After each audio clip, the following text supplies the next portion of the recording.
नमस्कार दोस्तों, आज की मेजर न्यूज़ कौन कौन सी है और उनका इम्पैक्ट कौन कौन से स्टॉक्स पर है, जाइए जानते हैं इस वीडियो में। सबसे पहले बात करते हैं टाटा स्टील की। Deputy director of mines Jaipur ने टाटा स्टील से 1903 करोड़ रुपए की डिमांड की थी।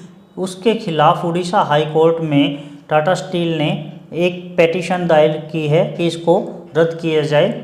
सेकंड जो खबर है, इन्फो एज जिसको हम नौकरी.com कहते हैं, उसके CFO जो चिंतन ठाकुर जी हैं, उन्होंने 12 साल कंटिन्यू जॉब करके रिजाइन किया है और नई ज्वाइनिंग अभी हुई नहीं है, तो अम्बरीश रघुवंशी को इंटरिम CFO के लिए नाम दिया है। देखते हैं कि वो बनते हैं या नहीं। दोस्तों, ये वैसे तो ये चलता रहता है रिजाइन या ज्वाइनिंग, लेकिन कोई अगर किसी कंपनी में बहुत लंबे टाइम के बाद में रिजाइन करता है तो उसको हमें ज़रूर देखना चाहिए कि इंटरनल कोई प्रॉब्लम तो नहीं है। नेक्स्ट जो हमारी न्यूज़ है, IRFC ने 200 करोड़ रुपए का लोन सैंक्शन किया है इंडिया में पहली बार मल्टी मॉडल ट्रांसपोर्ट हब के लिए।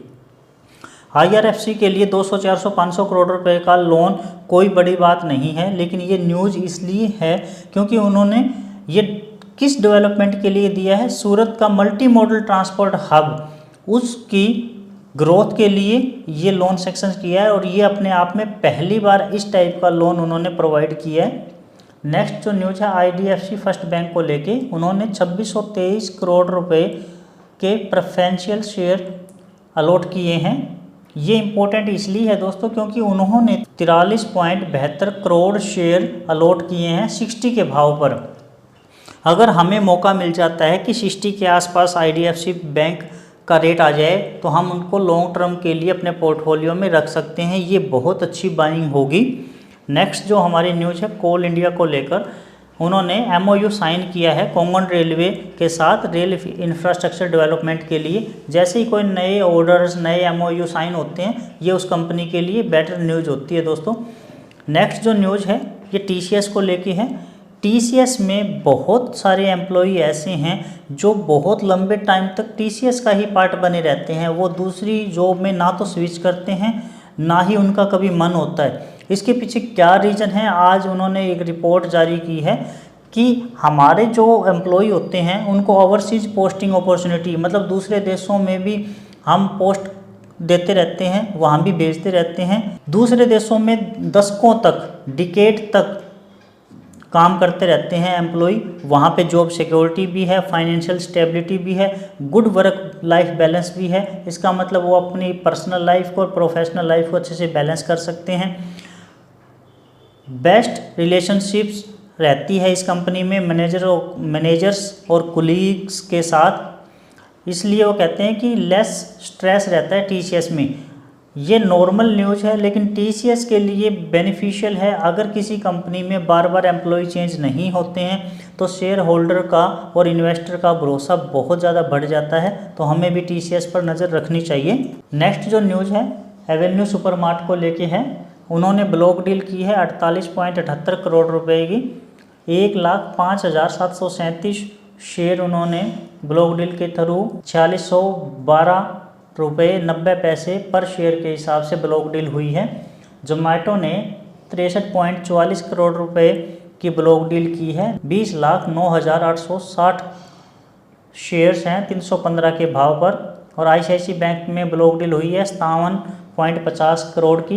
इन्होंने 4,05,51 शेयर में ट्रेड की है 1435 रुपये पर शेयर के हिसाब से। इंडियन होटल ने 121 करोड़ रुपए की ब्लॉक डील की है 15,61,254 shares at the price of 775। दोस्तों, जो ये ब्लॉक डील होती है इनको हमें इस नज़रिए से देखना चाहिए कि हमारे पास अगर इनमें से कोई भी स्टॉक है तो क्या हमारी बाइंग ब्लॉक डील के प्राइस से नीचे है या ब्लॉक डील के प्राइस के आसपास है। अगर हमारा लॉन्ग टर्म होराइजन है तो हम अगर इस भाव के आसपास अगर हमारे पास शेयर रहते हैं तो हमारे लिए वो बहुत बेनिफिशियल है, क्योंकि ब्लॉक डील का मतलब होता है बड़े बड़े कंपनीज, बड़े बड़े फंड हाउसेज अपनी पूरी रिसर्च करके ये प्राइस को डिसाइड करते हैं और उन्हें लगता है कि इस प्राइस से और ज़्यादा पोटेंशियल है, तो हम भी उस प्राइस का फ़ायदा उठाकर लॉन्ग टर्म में अच्छा मुनाफा कमा सकते हैं। नेक्स्ट जो न्यूज़ है, रिलायंस इंडस्ट्री की रेटिंग को अपग्रेड कर दिया है S&P ने।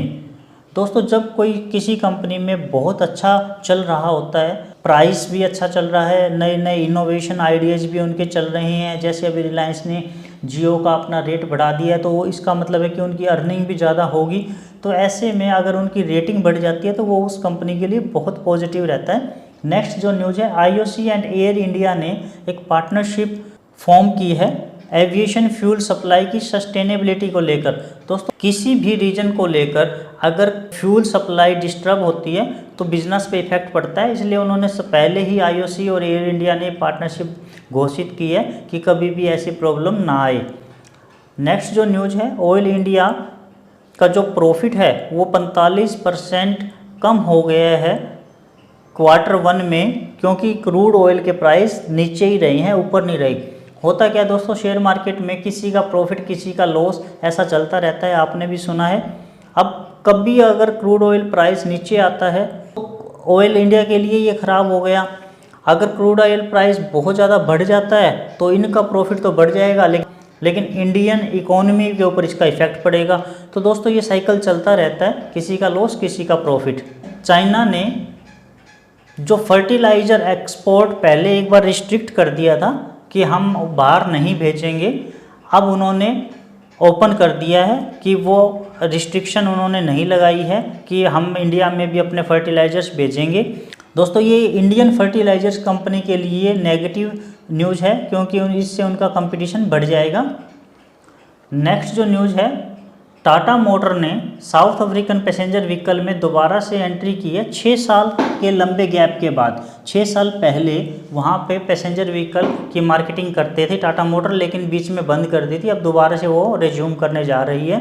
नेक्स्ट जो न्यूज़ है, आरबीआई को लेके उन्होंने 25 basis point home loan interest में बढ़ा दिए हैं। इससे नए जो बोरोवर हैं उनके ऊपर इफ़ेक्ट पड़ेगा, उनकी ईएमआई बढ़ेगी। ऐसी खबर से जब भी कोई बैंक अपना कोई भी लोन इंटरेस्ट बढ़ाता है तो ये उस बैंक के लिए नेगेटिव होती है, अगर वो सेविंग इंटरेस्ट बढ़ाता है तो वो पॉजिटिव होता है। नेक्स्ट जो न्यूज़ है, जाइडस लाइफ साइंस को लेके यूएस एफडीए ने, अगर आपने मेरी 2-3 दिन पहले वीडियो देखी हो तो उसमें मैंने बताया था कि यूएस एफडीए ने 4 ऑब्जर्वेशन लगाई है जाइडस लाइफ साइंस के बद्दी प्लांट के ऊपर, और आज उन्होंने वो कंप्लीट कर ली है, तो उनके ऊपर कोई एलिगेशन नहीं है। दोस्तों ये वीडियो सिर्फ एजुकेशनल पर्पज़ के लिए है और मैं कोई फाइनेंशियल एडवाइज़र नहीं हूँ। ये सभी सोर्सेज हैं जहाँ से मैं डाटा कलेक्ट करता हूँ। दोस्तों ये थी आज की वीडियो का मैटर। इसमें जो स्टॉक्स के ऊपर हमने बात की है, जैसे टाटा मोटर है, आईओसी है, आईआरएफसी है, आप इनके ऊपर नज़र रख सकते हैं। वीडियो कैसी लगी आप मुझे कमेंट करके ज़रूर बताएं। अच्छी लगे तो लाइक करें, चैनल को सब्सक्राइब करें। मैं हर सैटरडे एक पोर्टफोलियो स्टॉक आपको बताता हूं, वो देखना मत भूलिए। इसके लिए चैनल को अभी सब्सक्राइब करके जाएं। Thank you for watching this video. नमस्कार दोस्तों।